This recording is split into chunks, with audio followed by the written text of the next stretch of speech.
to join. We're also recording, which will be great. Awesome. Exist also on our YouTube page. So if anyone wants the link, once it's available, I can share that out too. And we'll just wait. Sometimes we have families join like 20 minutes late. They just kind of join when they're able to be with us, and that's totally fine. So we're happy to have the option to record. Even when we're in person, the IT department sets up a little, sets up a laptop with Zoom that is recording, which is a really nice option.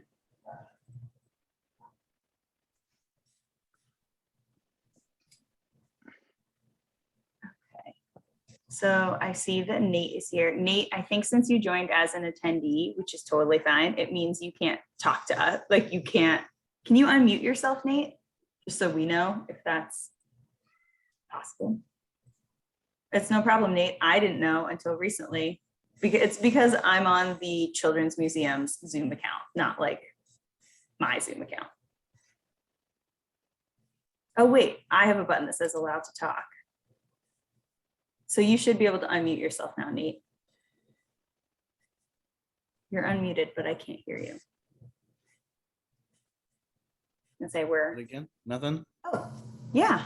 Good Okay, to go. perfect. Now we know how to do this if someone wants to ask a question, but certainly we can also refer people to the chat, which will work great as well.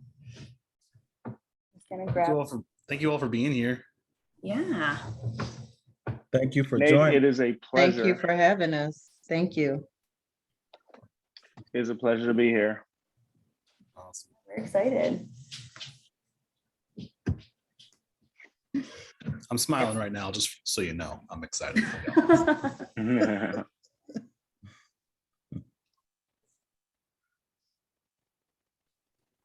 Ante, you probably don't remember me, but I was at Big Brothers Big Sisters. You knew, I think you and Tracy connected. You came and did racial sensitivity training for all of our mentors. Oh, wow. Yeah, I'll be honest with you, Nate. I promise you, but I was a little nervous. I was about to say, Nate, it seems like I know you from some, well, obviously I get it. can't see your face, but the name, I was like, man, I was too embarrassed to, kind of jump out there and risk it, my pride. So I promise you, I was 2 seconds from saying it. No, But man, and you know what's crazy? Darcy and I literally just had, that's my breakfast buddy. We had breakfast last week, and we're talking about doing some cool things as well. Again, some more training. So yeah, it's good to hear your voice, and glad you're a part of this. Yeah, absolutely. Thank you so much. Thelma, nice to meet you. Alexander, good to see you again. Yes, sir. Nice to Always meet a you. pleasure. I'll give it 1 or 2 more minutes. I know minutes seem very long virtually, seem like 15-minute increments, but we'll give it a few more. And then people will join as they're able to, and we'll go from there if that sounds good to everybody. Sounds awesome.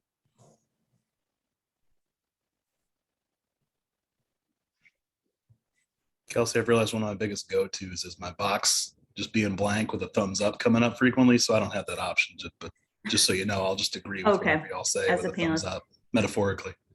Yeah, I think because it's set up, the IT department has the option to set up Zoom meetings as webinars instead of meetings. And so that's what this is set up to be, because it was supposed to also be in person. And it just makes it easier for whoever is managing the virtual portion to not also be managing everyone's faces popping up and them unmuting themselves and all this other stuff if we're also in person. But since we just made the decision yesterday, it made sense to keep the link and everything the same. So Yeah. I am learning how to be the IT department, which is exciting. We love growth, Yeah. our own abilities. Put it on your resume. Yeah, that's Right? true. Yeah. I can't think of a more competent guinea pig, Kelsey. You Very pretty kind. good at this stuff. I logged on real early to mess around with some of the buttons, but now that we're all here, like I didn't have an attendee to ask questions of, so I very much appreciate Nate acting as the guinea pig on our end, which is very helpful.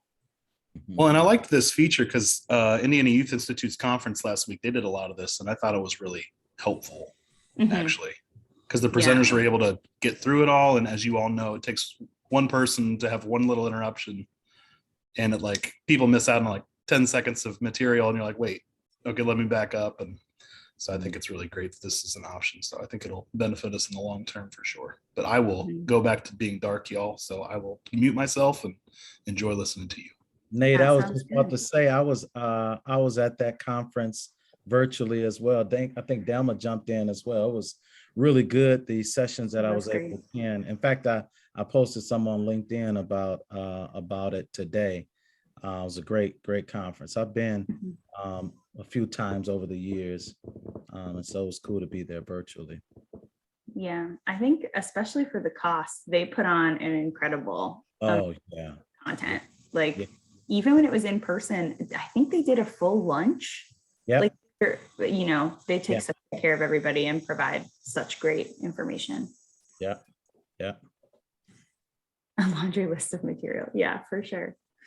Okay, it is 6:35. So in order to make sure we can be respectful of everyone's time, I am going to get started. Welcome everyone. My name is Kelsey. I'm the manager of the Mid-North Promise program. And we are very excited today to be covering the topic of advocating for children in schools.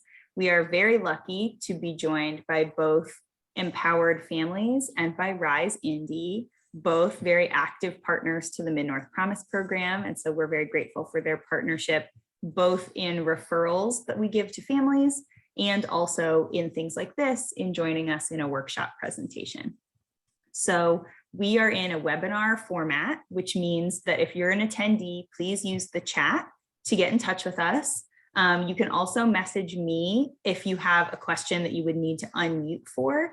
Let me know that, and I'm happy to do that for you. We're going to try to save most of the questions for all the way to the end, but if you do have a question, please feel free to throw it in the chat. And then in between presentations, if we have some time, we'll utilize it for questions. And if the questions start going a bit long, we'll just pause them and move them to the end. So we're very excited to hear from Empowered Families, and I will turn it over to Ante and Delma. Thank you. Thank you. Good evening, everyone. Thanks again, Kelsey, to you and your team for pulling this together. I can't see parents' faces. I am a hugger, but how about I give a air fist bump to all of the parents who may be on or who may be viewing this at a later time. So excited for this opportunity to share with you.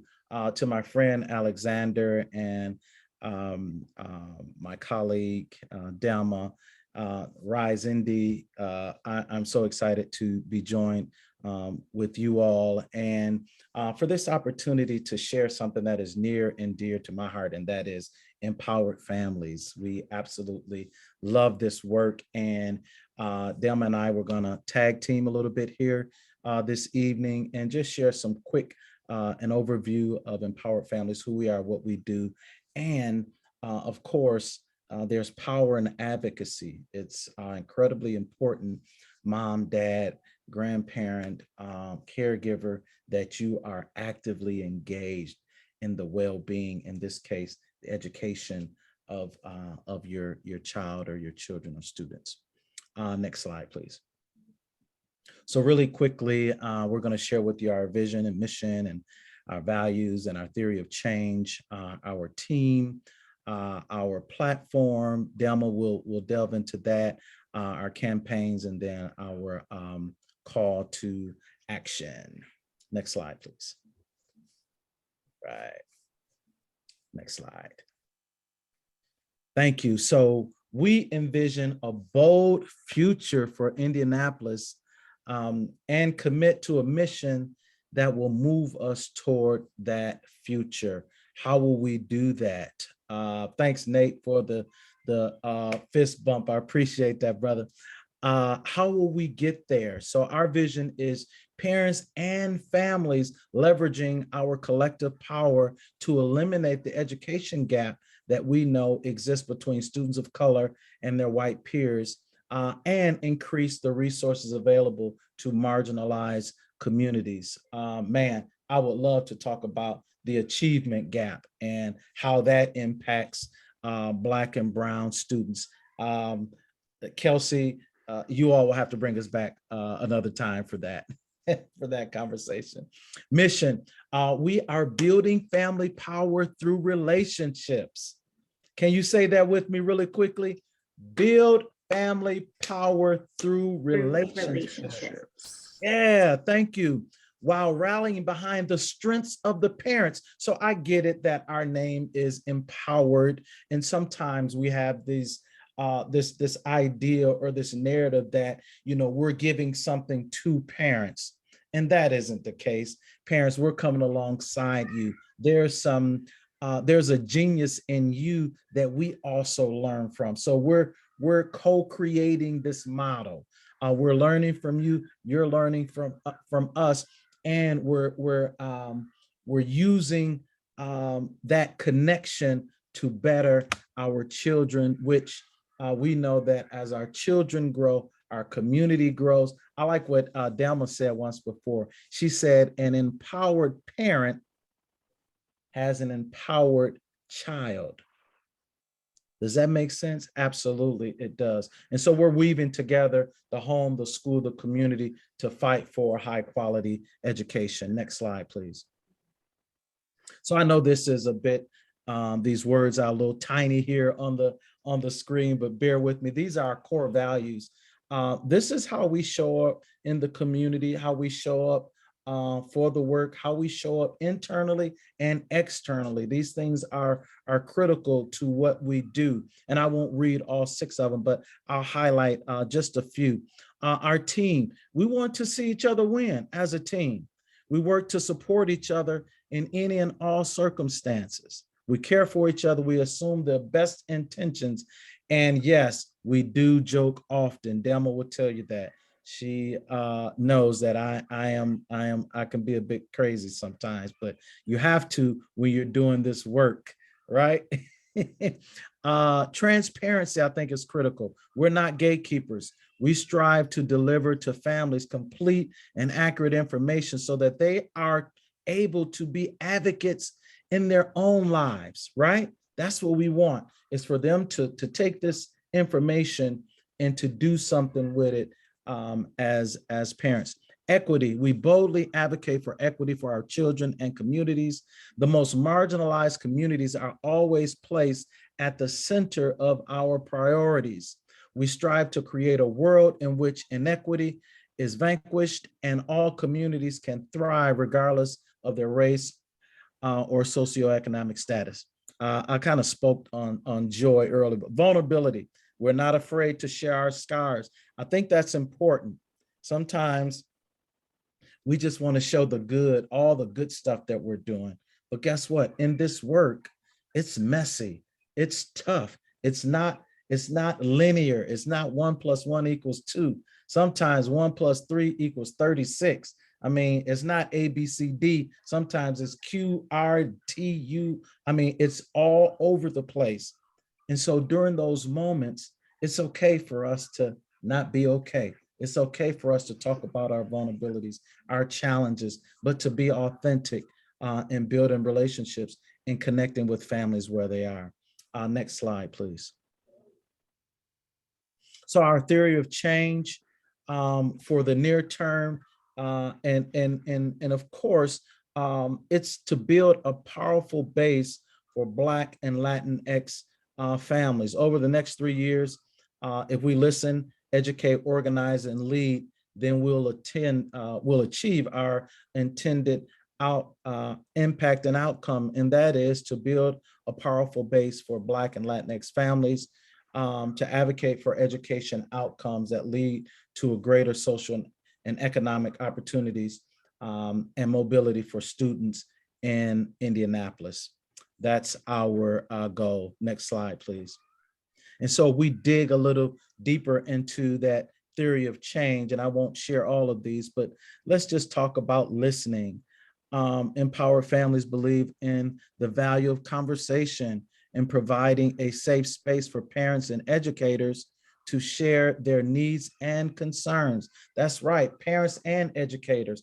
We want us all to work collectively together in the best interest of our babies. So there are moments in time in this work where the school leader, teacher may be saying one thing, and the parent over here may be hearing something entirely different, right?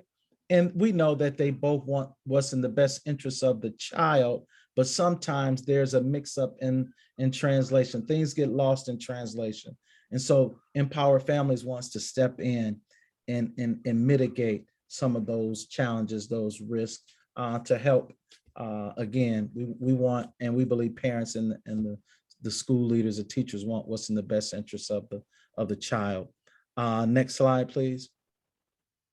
So at this point, I'm going to turn it over to my colleague, Delma Suber, and she's going to lead the rest of the slideshow. And Delma is our outreach coordinator, and she'll get into all of that. Thank you so much, Delma.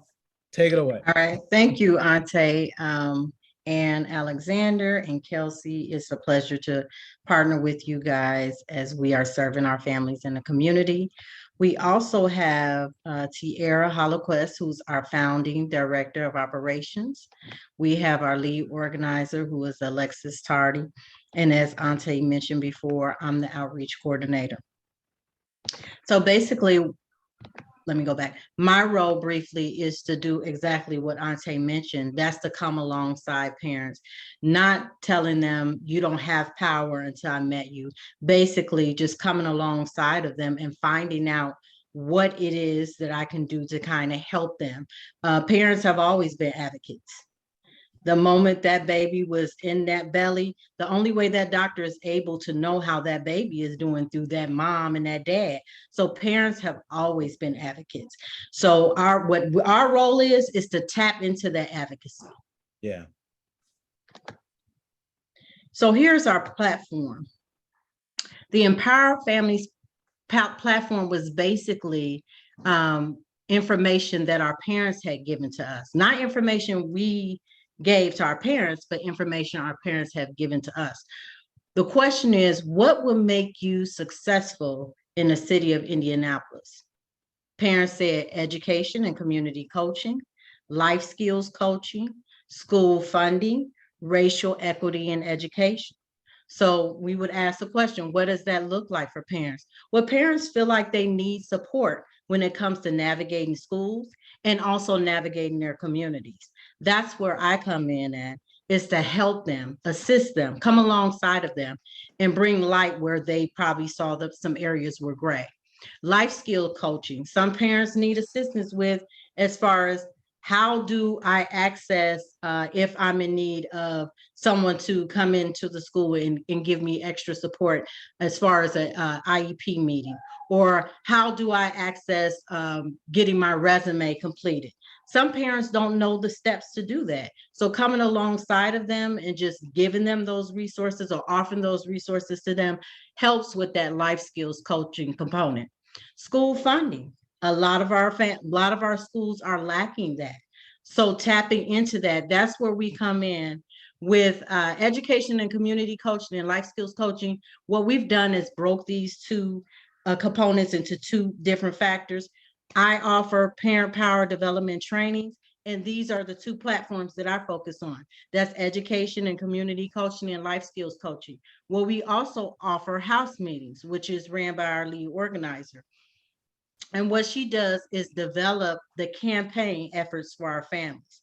And oftentimes we will get into what does school funding look like? How can we increase those resources in our school? Racial equity in education. How do we help our families with that?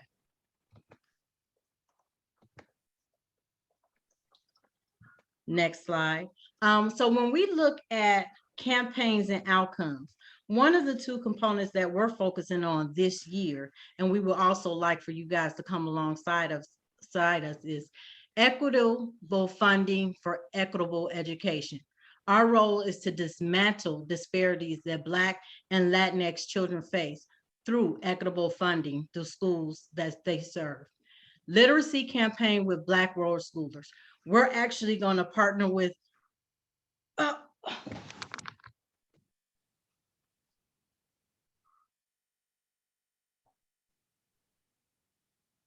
Dema, Uh, Dema, let me Are see you what's- okay, Delma?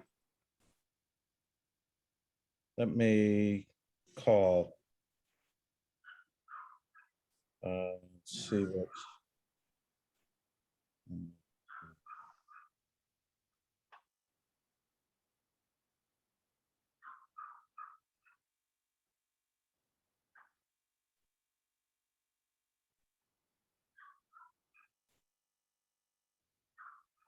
I'm calling,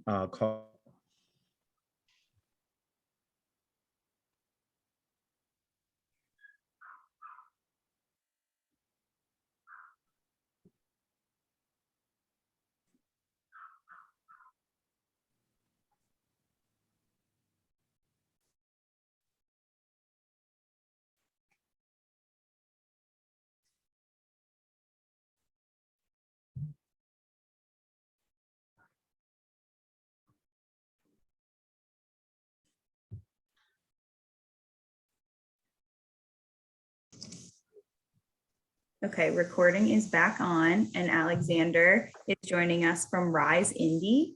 And so we welcome his presentation, kind of an additional piece of the advocating for youth in schools conversation that we started with empowered families.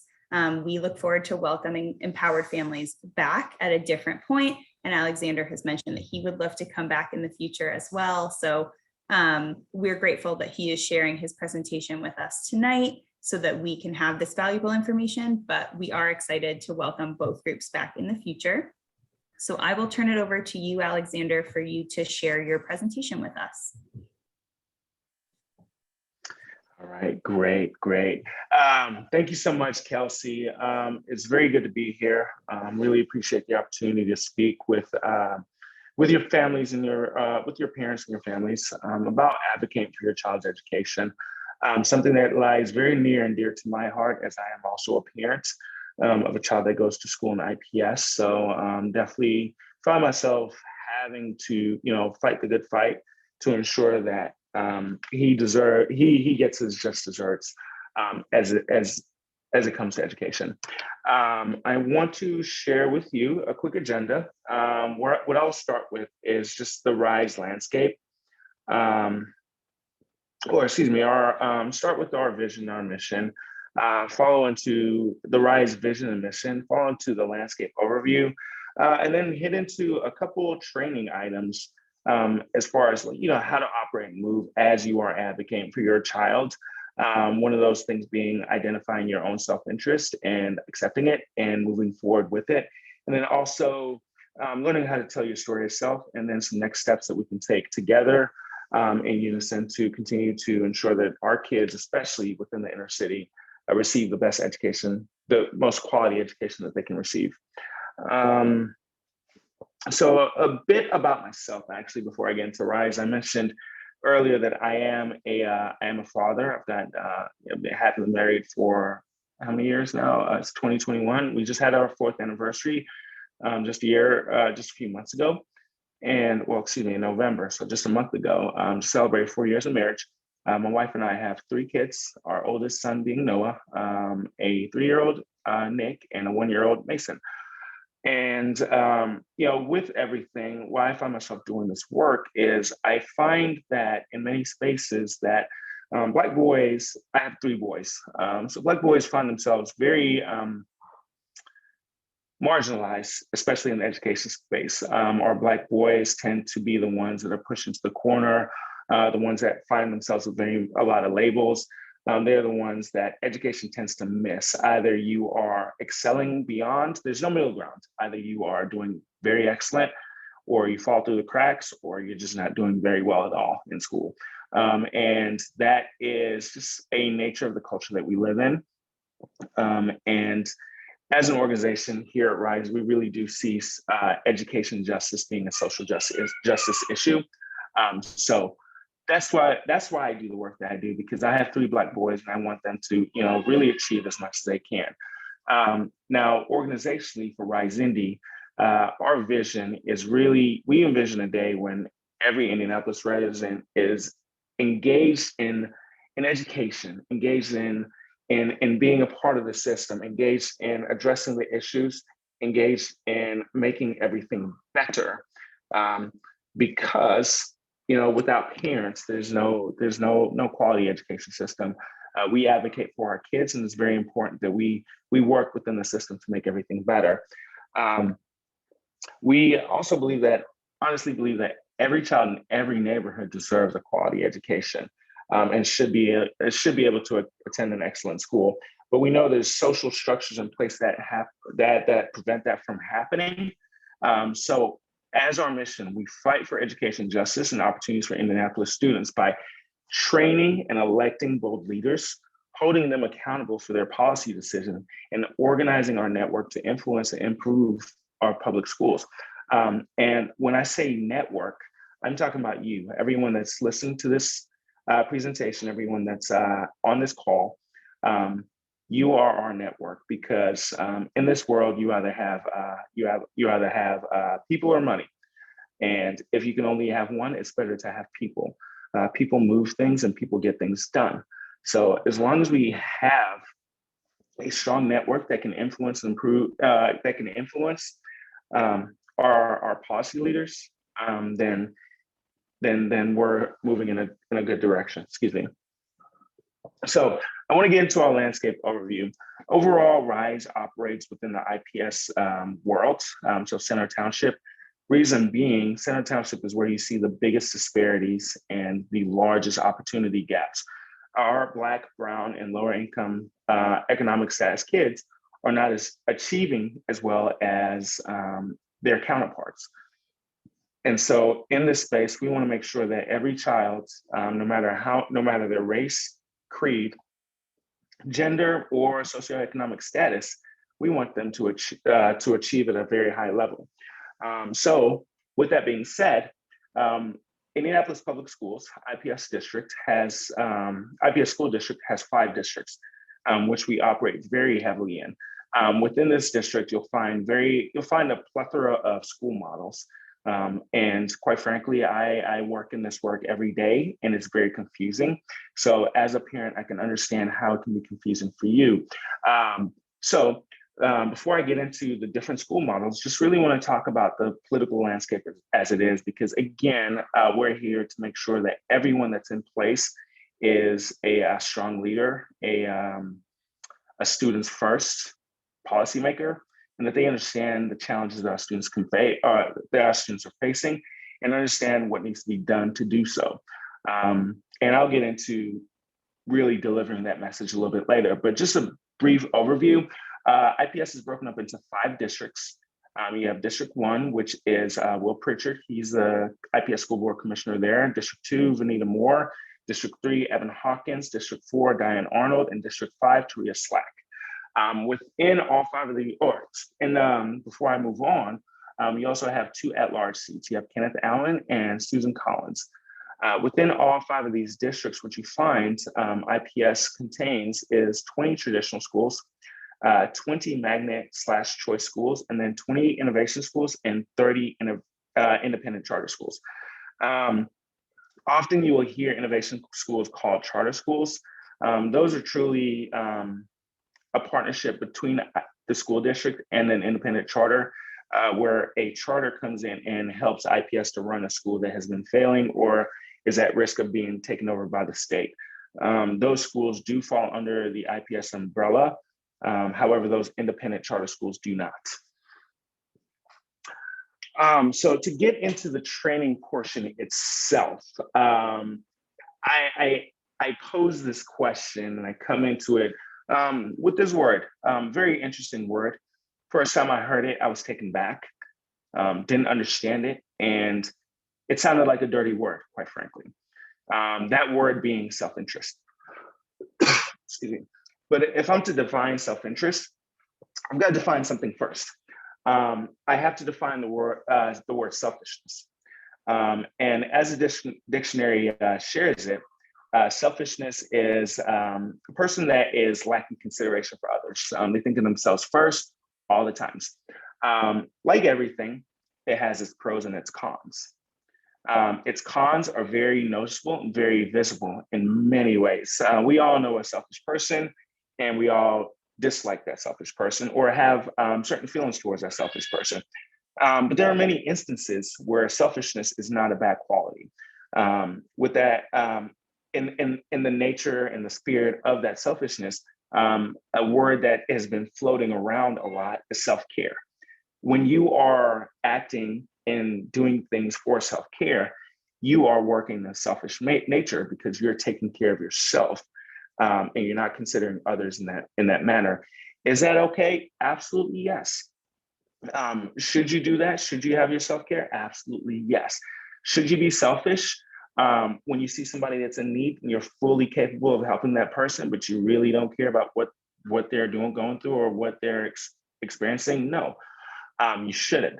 But should you be selfish when you're feeling overwhelmed, you're feeling burnt out, you're feeling like you need to take a break and you need to hit the pause button? Absolutely. You should be selfish and take care of your own personal needs prior to those of others.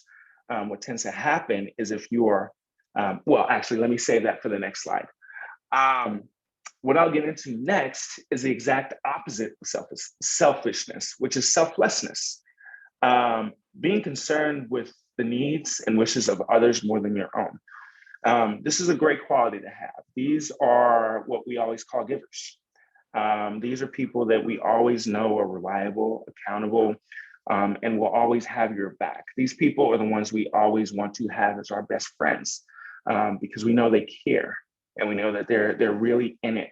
And everything that they do is, we understand that there's nothing that they do that isn't in their own, that is in their own benefit. They're doing this because they truly care and want to help you.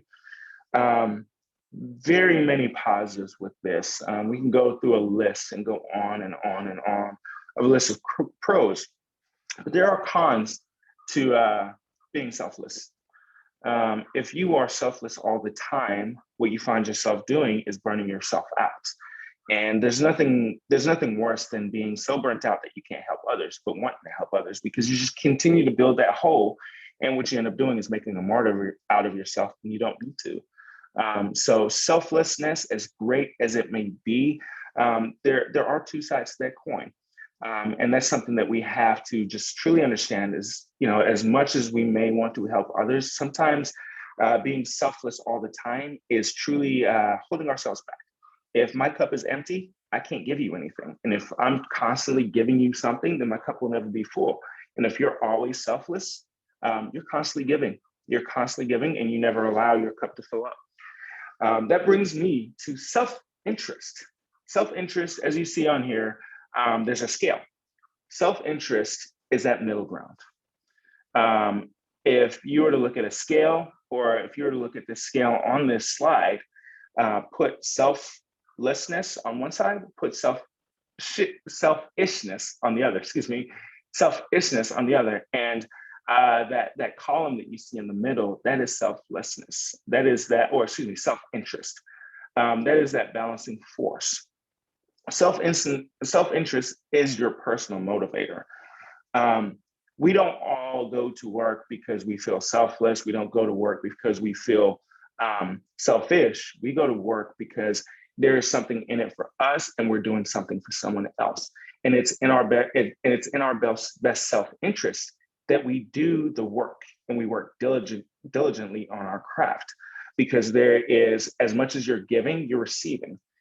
Self-interest is why you are here at this workshop with us. You feel like this is an opportunity to get something for yourself that will help you.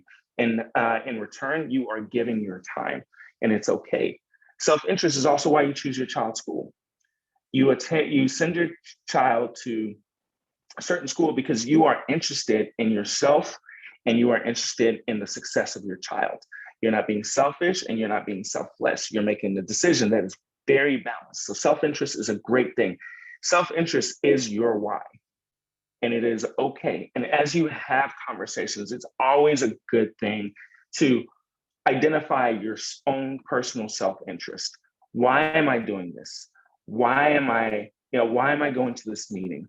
Why am I interacting with this? What am I giving and what am I getting? And the self-interest, when you can balance that out, that's your self-interest. It's a little complicated to understand, and I am still working on it myself, to be quite frankly. But as I mentioned before, your self-interest is your why. Because as you do things, you're going to give, and you have to understand what you receive. And so what you receive is in that self-interest. I bring self-interest up because it is a very big part of the next thing that I'm going to discuss. And this next thing is story of self.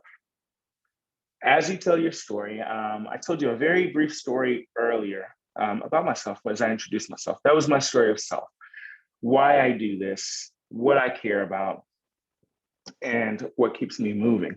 So in story of self, you have to understand your self-interest. And when you are telling story of self, you have to make sure that your self-interest is very clear and very, very, very defined. Because if you have conversations with folks and you are trying to sway them in a direction, in a certain direction, as you advocate for your child, holding back your self-interest makes you seem untrustworthy. It's okay to be an open book. It is absolutely okay to be an open book. And understanding and defining your self-interest as you tell your story of self is extremely important, because it lets people know why you're doing what you're doing. And it makes them feel comfortable having this conversation with you. So as we move forward, I want to talk about story of self. This is one of the strongest tools. This is one of the strongest tools that exists when it comes to advocacy. I can tell you a million things. I can tell you why this is good. I can tell you why this is bad.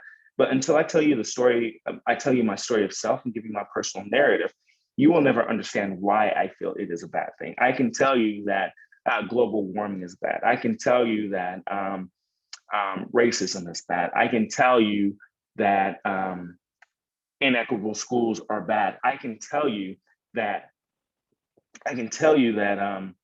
that I feel like there should be more teachers of color in the classroom. I can tell you that there needs to be more social emotional learning within the classrooms. I can tell you that literacy is, there needs to be a more heavier focus on literacy in the classroom.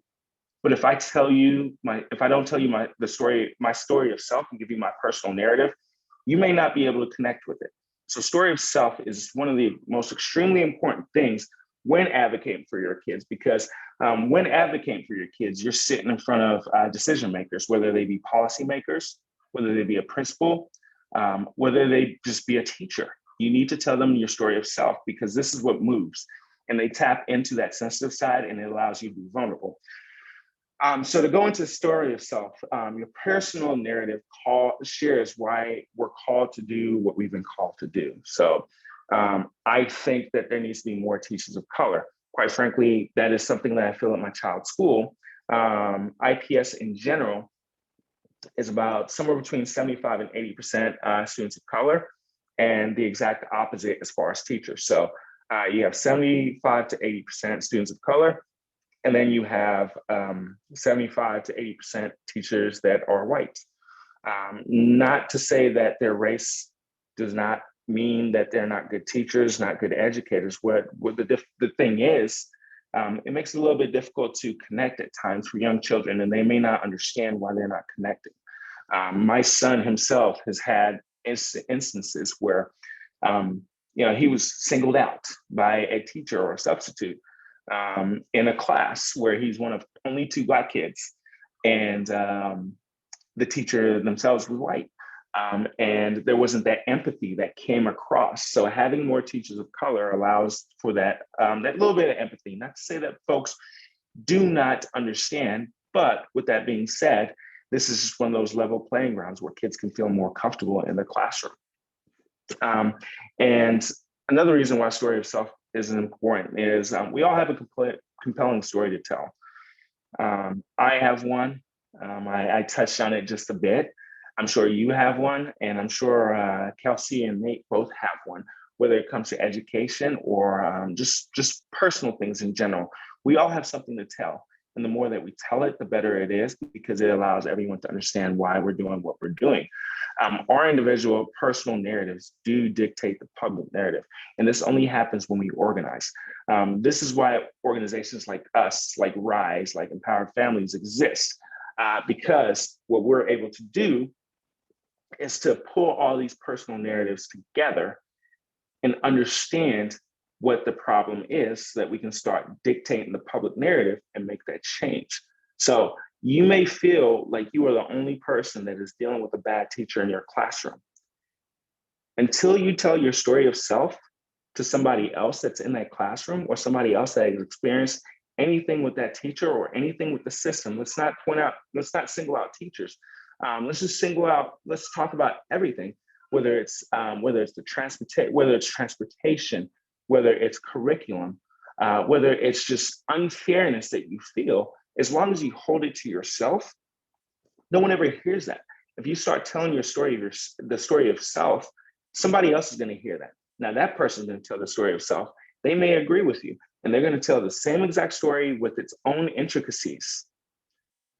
And before you know it, you've got 100 people with a story of self that is somewhat similar. And this dictates the public narrative. My favorite example to use is if you have an issue with something at the school, you may find yourself talking to the principal, and you'll walk away feeling good about that conversation, but nothing happens. And that could be because it's not necessarily because the principal wasn't interested in addressing your problems. It just came and it went. If you walk into that same meeting that you had with 10 other parents that share the same story, it is not now a personal narrative, it's a public narrative. And our voices together are louder and stronger. Sharing our story opens doors to invite others to join our cause. If you know how to share your story and tell people about what you've experienced, then they will connect with you in some sort of way. And that's how we get the ball to move. That is how advocacy begins. Without sharing your story, there is nothing. There's no advocacy. So that's a very important part of us advocating. Now, within telling your story of self, there are three key elements. You have a challenge, you have a choice, and an outcome. In telling the story of yourself, you need to explain what challenge you experienced in your child's education. Why did you feel like this was a challenge? What was so challenging about it? And why was it laid in your lap? Why is it your challenge? Those are the things to think about. You have choices. What choices did you make? Why did you make those choices? Why did you choose the school that you sent your child to? Why do you feel like you made those choices? And how do you feel about those choices? Are you happy about those choices? Do you feel like you need to make different choices? Do you feel like you need to make a change? Outcomes. What was the outcome? This is very important. What was the outcome? What outcomes have you experienced previously? What did these outcomes teach you? And in telling me your story self, how do you want me to feel? What do you want to see happen? That's very important. And this is really putting a pin on it. How did you feel when that outcome happened? And what do you want to see happen? Because we can speak up as much as we want. We can complain, we can, make a fuss, but without actually drawing out what we want to see happen, then our cause is just, it's not received. And in doing everything that we're doing, we have to make sure that we have an end goal. Our organization, Rise Indy, is very much focused on fixing education. Our challenge, the challenge that we see is that many of our Black and brown kids are not achieving at the rates that their counterparts are achieving at. If you look at the data, there's only 3 out of 10 10th graders of color that are reading at grade level. 3 out of 10 10th graders within the district are reading at grade level. That is a problem and that is a challenge. And it is our challenge because we want to improve that. We believe that our Black and brown kids need quality educations. What choices have we made? We've chose to work in this advocacy work, to continue to engage parents, to continue to engage families. How do we feel about these choices? We feel very well about these choices. And we want things to continue to improve. We want to join locking arms steps with you and push that public narrative of the 3 out of 10 Black kids in the 10th grade are reading at grade level. What are the outcomes? Well, the first outcome that we've experienced is our kids aren't reading at grade level. That is a huge problem. That is a basic building block of life. Reading is a basic building block of life. You always hear people saying reading is fundamental, and there's never been a truer statement said. What do these outcomes teach us? These outcomes taught us that the system's broken. The system's broken. That's what these outcomes taught us. And how do I want you to feel? I want you to understand that this is a broken system. We need to speak up and step up for our kids. We need to be at school board meetings. We need to be at the State House. We need to be in the principal's office. We need to continue beating the drum to make sure that our kids get a better education. And what do I want to see happen? I want to see you, the parents, stepping up, signing up to make public comment at school board, sharing your experience, identifying your self-interest, and using that voice to leverage the change that we all as a whole want to see. So what I want to talk about is how you do that. These are the next steps. At RISE, we really believe that coalitions are what makes things move. We have coalitions of policymakers, we have coalitions of teachers, we have coalitions of school leaders, and most importantly, we have coalitions of parents. You as parents are the ones that make the decisions. You as parents are the ones that make the ball move. So we want you to join our coalition. We want you to invite your friends to join our coalition. We want you to invite your kids' friends' parents to join our coalition, because again, each story that we get, each personal narrative that we get, that builds into the public narrative. And once we're able to raise that up and do the job that we say, as far as connecting community to power, then we will start seeing that change. Another thing you can do is attend a school board meeting, make public comment, learn your story of self, learn your self-interest. Use that story of self to advocate for that desired income. The old saying goes, the squeaky wheel gets the oil. And that's what it really is. Unfortunately, sometimes being disadvantaged, being in not the most comfortable space in life, we find that we don't have the capacity. So we can't make that noise, but that noise is needed, because if we continue to just stay silent as parents, as community members, then these issues will not get addressed. And the more noise we can make, the squeakier and louder we can get, the more oil we get. And that oil, again, it looks like more funding for schools. It looks like more counselors and school nurses in every school. It looks like higher investment in literacy. So a literacy coach in every school, or even further beyond that, 5 literacy coaches in every school. That's what that looks like. Another thing you can do is write a letter to the editor. Share your story and share your why. Why does this matter to you? What does it mean to you? And what do you want to see come ahead? This portion of the slide was shared for question and answer. So I would like to take any questions that anyone has, so that I can help you walk on this journey and really be that noisemaker and that rattle for your child's education. Yeah, thank you, Alexander. So far, there are no questions in the chat, but again, if anyone has questions, I don't know that all attendees can unmute themselves, so you can definitely put in the chat that you would like to be unmuted, or you can put a question in the chat. And I just wanted to say that I think the next steps slide, just the idea of having tangible options is so helpful. So I just really appreciated that piece of your presentation and wanted to call attention to that. Thank you. Thank you. I can put it back up if it helps. Well, I think since we're recording, that'll be good too. But and Alexander, if you want, do you want to put your email in the chat? Because the chat gets saved with the recording. Absolutely, I can do that. Perfect. I am always available. I will do one step further. I will put my email and my phone number. Perfect. So if anyone ever wants to contact me and have this discussion a little bit further, please feel free. If I don't answer your phone call, shoot me a text message, and I am really good about responding to those. But yeah, just give me some time, and I love to talk to people and bring them along on this journey, because advocacy is something that is near and dear to my heart.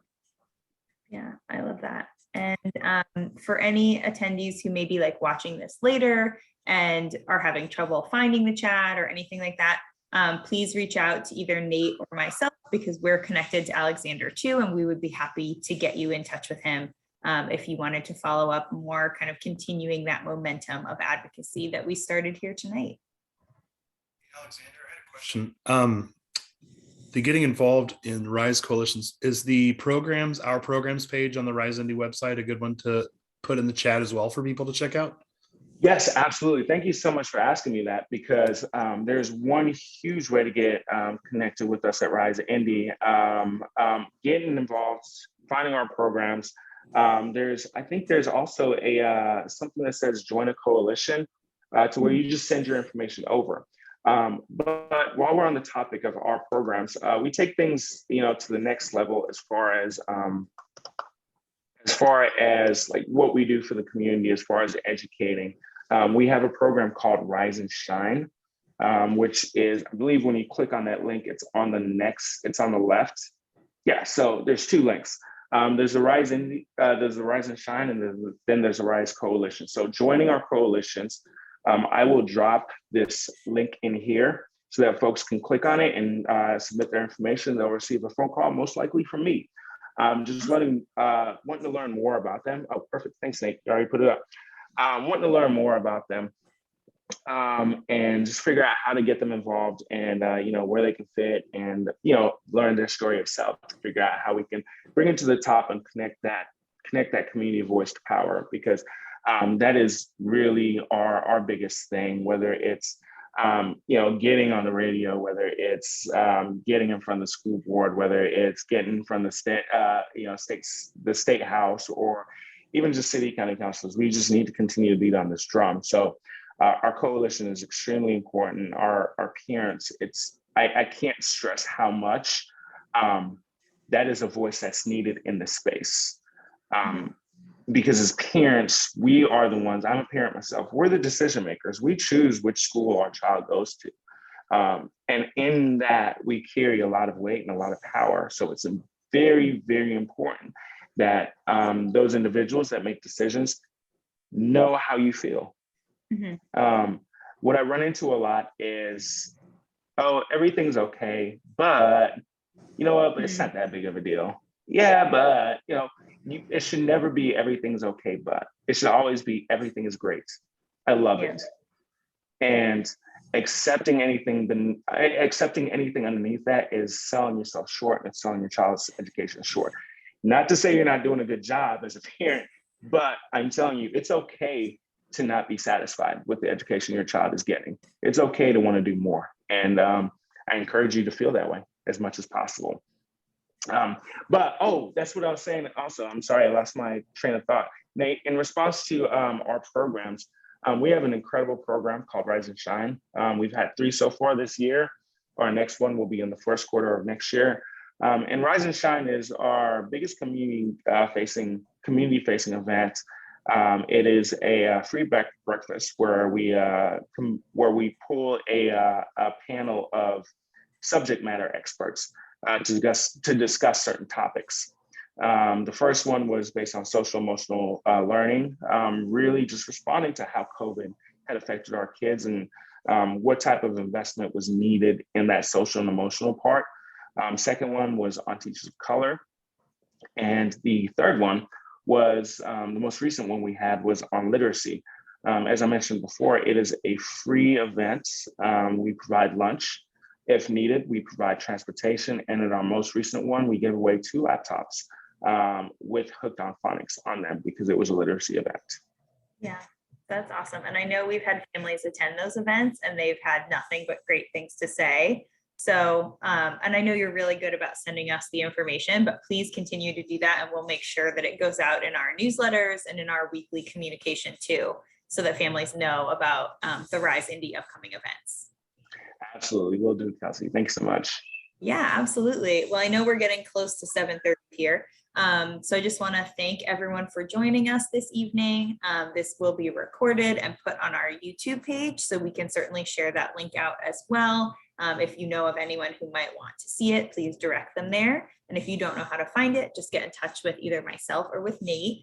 And I wanted to thank Alexander again for sharing with us the mission and the focus of Rise Indy and how we can all be better advocates for youth in schools. Kelsey, thank you so much. I just want to say thank you to you, the Children's Museum and the Mid-North Neighborhood Promise for all the work that you all do. You know, we really appreciate having you as partners. And if you ever need anything, please let me know, because I love you guys. Oh, thank you. We so appreciate that. We are really, I say all the time, this is the job I've had where we have the best partners. Like, everyone is so active and communicative and really works together towards a common goal. And I just so appreciate that about Rise Indy, about you, and about all of our great partners. So that's a really good note to end on, I think. So thank you again, Alexander. Thank you everyone who joined us and is watching this later. We hope you enjoyed the content, and we hope to see you at our next workshop. Thanks. Good night, everybody.